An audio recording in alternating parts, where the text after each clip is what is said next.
আজকের রেসিপি পাটিসাপটা। পাটিসাপটা বানানোর জন্য নিয়েছি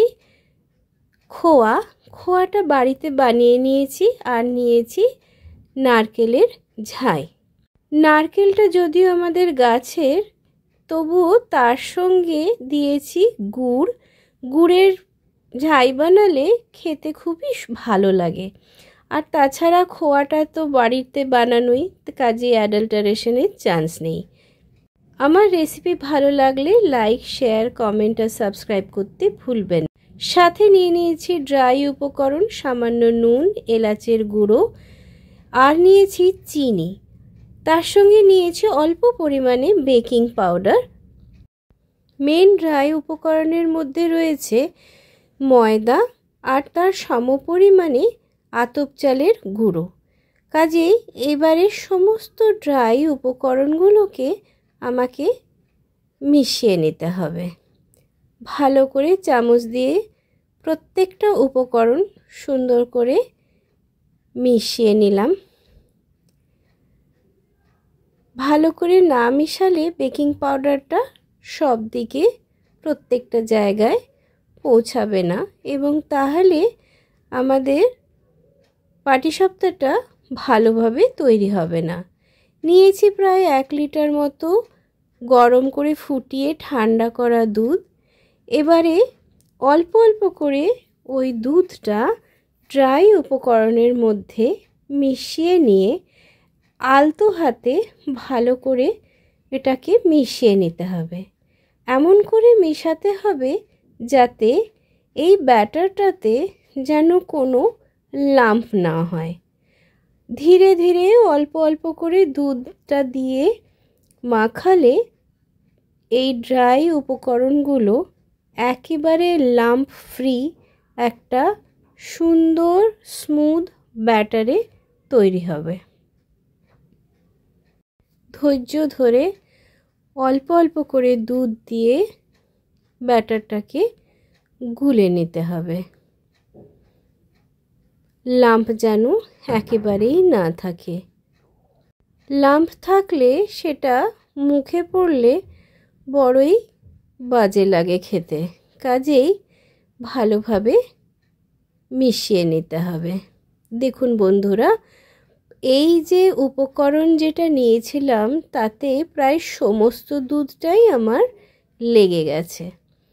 আর যখন আমি এই ড্রাই ব্যাটারটা গুলে নিচ্ছি তখন দেখুন এইরকম একটা কনসিস্টেন্সি হবে, না খুব পাতলা নাই বা গাঢ়। ব্যাটারটাকে সাইডে রেখে আমি খোয়া আর নারকেলের ঝাইটাকে একসাথে মিশিয়ে নিচ্ছি।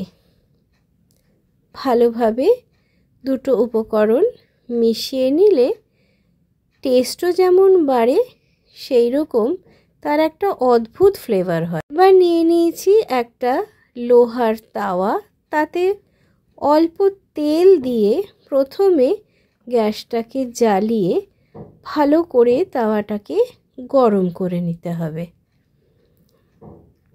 তেলটা যখন ভালো করে গরম হয়ে গেল তখন তেলটাকে চারিদিকে সুন্দরভাবে ছড়িয়ে দিতে হবে তাওয়াটায়, যেন ব্যাটারটা যখন দেওয়া হবে তখন যেন এটা লেগে না যায়।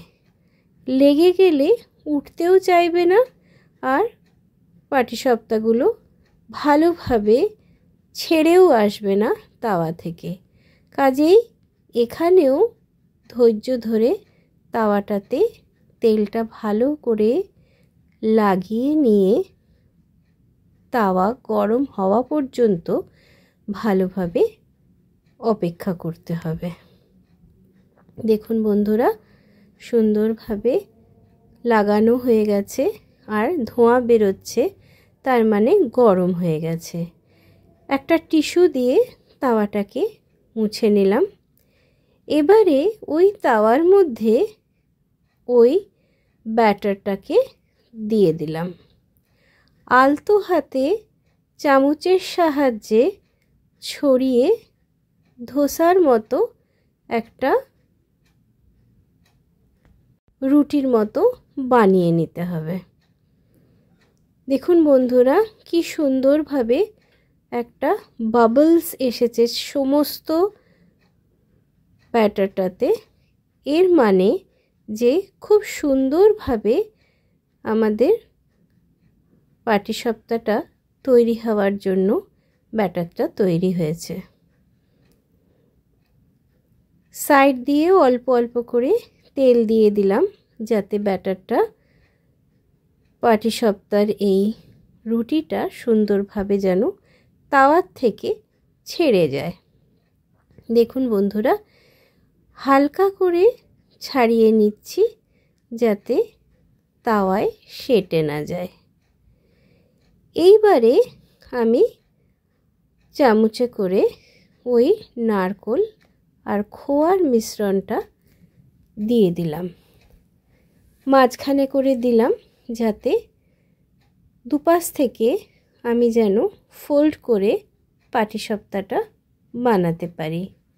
অবশ্যই ভিডিওটা ভালো লাগলে লাইক শেয়ার আর কমেন্ট করবেন।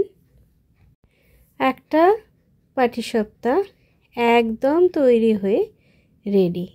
এতক্ষণ পর্যন্ত আমার সাথে থাকার জন্য থ্যাংক ইউ। এইভাবেই ধীরে ধীরে আমি পুরো ব্যাটারটা দিয়ে একইভাবে চামচ দিয়ে ছড়িয়ে আমি পাটিসাপটার বাইরের খোলটা বা রুটিটা বানিয়ে নিচ্ছি। এবারে এটা আবার যখন একটু ড্রাই হয়ে আসছে তখনই সাইড থেকে অল্প করে তেল দিয়ে দিচ্ছি। আমি সেকেন্ডটা করে দেখাচ্ছি, তাহলে আপনাদের বুঝতেও সুবিধা হবে, বানাতেও সুবিধা হবে। আলতো হাতে সাইডগুলো ছাড়িয়ে নিয়ে খোয়া আর নারকেলের মিশ্রণটা মাঝখানে দিয়ে দুই পাশ থেকে আমি পাটিসাপটার খোলটা কভার করে পাটিসাপটাটা একটু সামান্য চাপ দিয়ে ভেজে নিয়েই তুলে নিচ্ছি।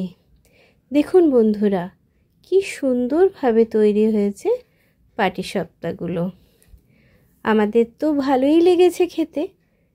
বিশ্বাস করি যে আমার এই ভিডিও দেখার পরে আপনারাও বানাবেন এবং আপনাদের হাতেও দারুণ হবে খেতে। Thank you.